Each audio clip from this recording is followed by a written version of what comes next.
Hello friends, welcome back to my YouTube channel. Today's the day. I'm telling y'all the story from the beginning. I'm gonna fill y'all in on everything that happened as best as I can remember it, and I'm gonna make it as clear and concise as possible.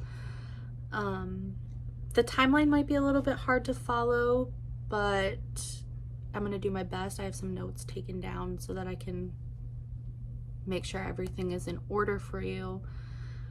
But this is my story. For those of you that are new, I'm a victim of domestic violence. Then my case just recently closed about 2 weeks ago after 3 years. And I've had some time to process everything that happened, and now I'm here and I'm gonna tell y'all the story.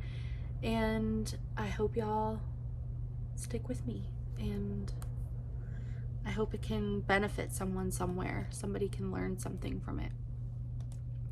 So the person that did this, his name is Frank Del Medico. Here's a picture of his mugshot right here. So this is the first significant event that I can think of that told me that I needed to leave. It started in August of 2019. We got into a really, really big fight, and I came home and he got upset that I wanted to sleep in a different room because I was so angry with him. I don't remember what we were fighting about, but he took my phone, smashed my phone, was about to do the same thing to my laptop, but I turned and I ran for the door. I didn't care about my laptop. I didn't care about my phone.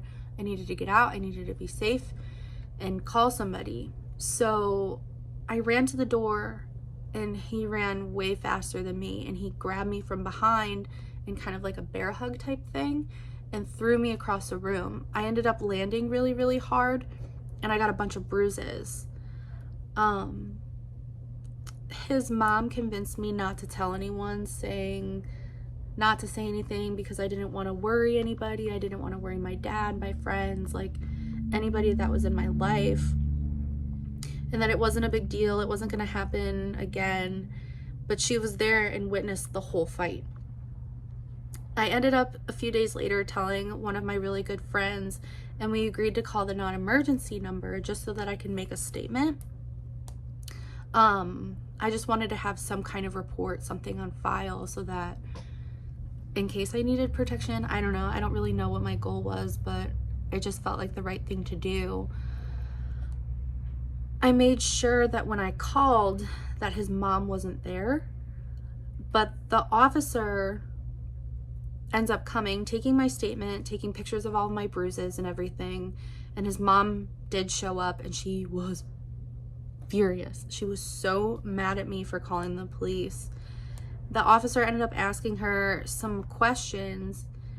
She refused to answer them and told the officer something along the lines of her being a lawyer from where she's from, so she knows not to answer any questions or anything. After that, the officer left, and when we were outside, he informed me that he would be arresting Frank right away just because of the bruises that I had and the statement that I gave. So they went to go arrest him right away.